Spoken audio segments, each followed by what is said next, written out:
Podcast time, baby.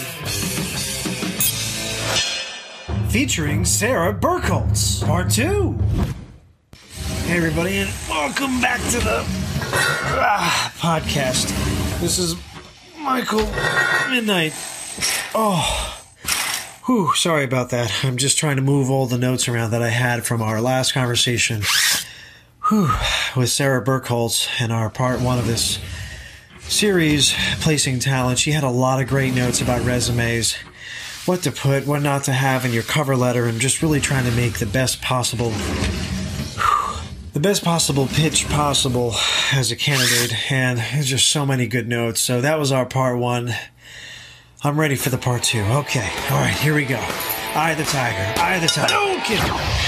Is their motto, is their company message, and the way that they treat not only their customers, but their coworkers and their employees, is it the same way? Well, and I think the term company culture has become a marketing tool more than anything else. Yes, it has. And with any marketing tool, does the marketing match the reality? Not in all cases. Not, no. Yeah. There are always going to be outliers to the reality compared to the marketing. So I really try to avoid getting into, their company culture is great. Whenever I'm talking to a candidate, I use terms that they'll understand rather than just saying a great company culture. So if I'm working with a company that I know that they have a quiet working environment, very quiet office space, and they are a very buttoned up environment, that's what I'll tell them about the environment. So what's great for one person might not necessarily be deemed great for someone else. But in terms of companies trying to embrace change to make their workplaces better suited to employees, I think that there's actually been a lot of advancement in terms of changing the reality because we are in such a candidate-driven market. Unemployment is very, very low. We don't have a lot of active talent on the market, and positions with the advent of technology continue to become more niche. As positions become more specialized, they need more specialized talent. True. Well, I mean, the saying goes, you get what you pay for, and if the narrative is going to match what it is that you're doing, then... Absolutely. I do enjoy that a lot of the marketing campaigns with companies are starting to revolve more around people. So you see YouTube videos of their staff members talking about their experience working there, and you see photos and Instagram pages where people can really get a taste of how people interact with each other. I think that's valuable. But it is an investment. And I actually mentioned this in a previous podcast where it's like a relationship. If you're getting the same results in a relationship, and the same thing goes without saying for a job, it is, you're married to it. I mean, we have, we have our work family, so that is essentially where you spend anywhere from 65 to sometimes 90% of your day-to-day hours and operations. I would work in the office for, 12 to 14 hours a day. I would head out and I would get back home at maybe 7, 8 o'clock at night, try to scarf something to eat, maybe close my eyes for an hour or two. We'd have new development features that would be worked on. The developers are not in the same time zone. So my 11 o'clock at night was their 8:30 in the morning. So essentially you're up and going at all hours of the day and night. And if there's something that breaks, again, it doesn't matter, night, weekend, holiday, you get that phone call. And it just ends up being, it would really help if, as you're saying, people are a little more vocal about what their work experience is and saying, hey, this is where I work. Hey, this is the people that are there. And it just makes you feel that much more comfortable. If you're buying a house, you look it up on Google Maps. You want to see, hey, what do the houses look like next door? What's the neighborhood that it's in? With that being said, sometimes not everything does work out for the candidates that you work with and that you do talk to. How do you keep in touch or follow up or sort of just work with candidates that may not have been a good fit?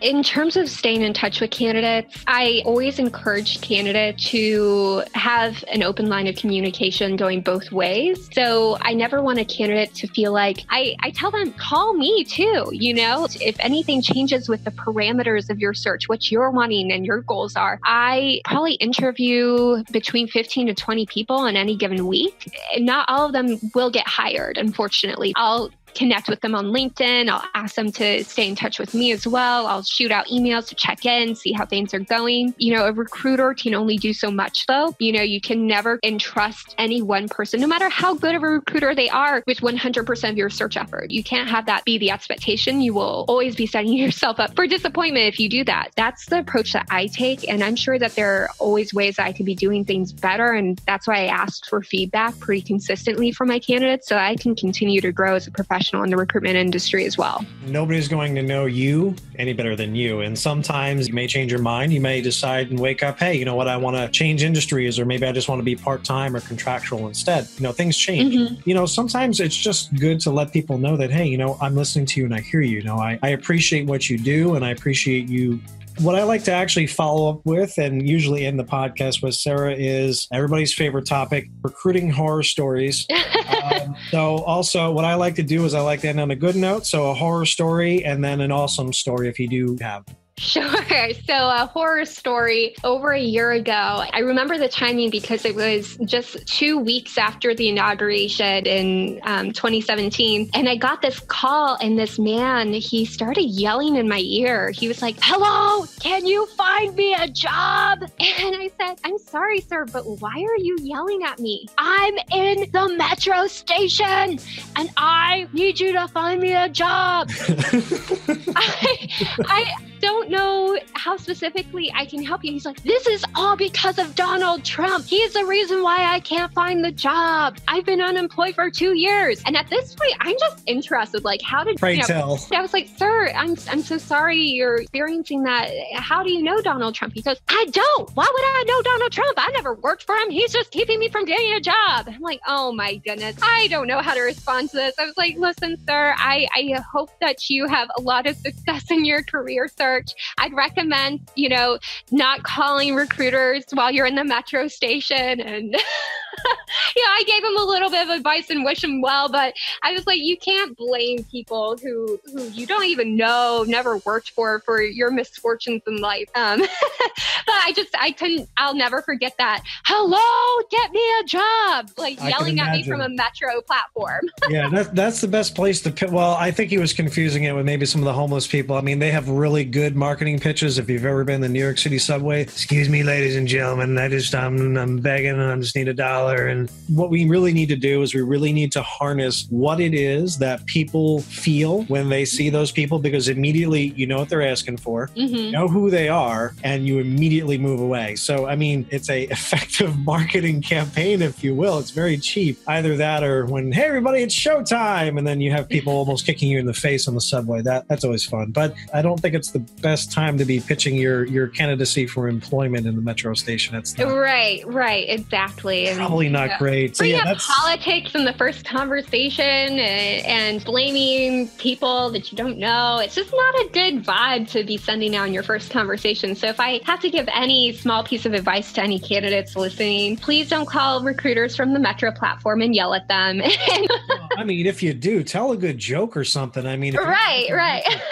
Good Lord. I think one of my very favorite stories is a few years ago, I was working in our office services placement division. I was introduced to an executive assistant and she was struggling for about 10 months, unemployed. And, she had supported VPs at some very prominent companies. So she had an impeccable references, and what was keeping her from getting interviews though was her resume. So I helped her fix her resume and suddenly we're getting her interviews. So she went on a couple interviews and, I would get feedback from hiring managers, "Oh, she's not fit," but wouldn't tell me why. And then I brought her in and I'm like, "Listen, before your next interview, let's work on your interview skills a little bit." And I came to realize she had extreme anxiety meeting strangers. That was really what was keeping her back from succeeding in an interview. Eventually, though, I got a call from a client that works at a multi-billion-dollar defense contractor. And he said, "Sara, I'm in a bind. I need your help. Send me over someone to start tomorrow to cover our front desk for 2 weeks. That's all we need. Our receptionist is out. Can you help us out?" I said, "Sure."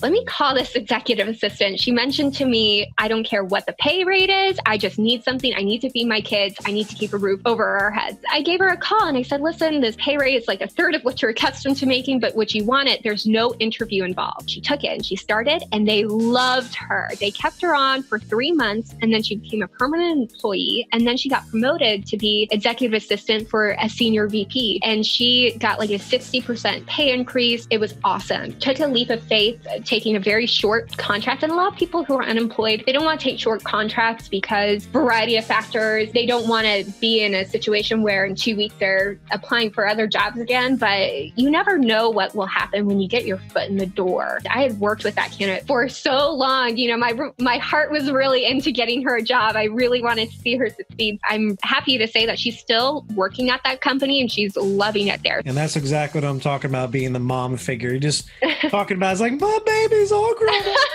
I'm proud of her. You can find Sara on LinkedIn and on Twitter, again, at Ask Sara B, and on her website, saraberkholtz.com. I appreciate you sharing that story with us. My pleasure. Thank you for having me on again. Not a problem.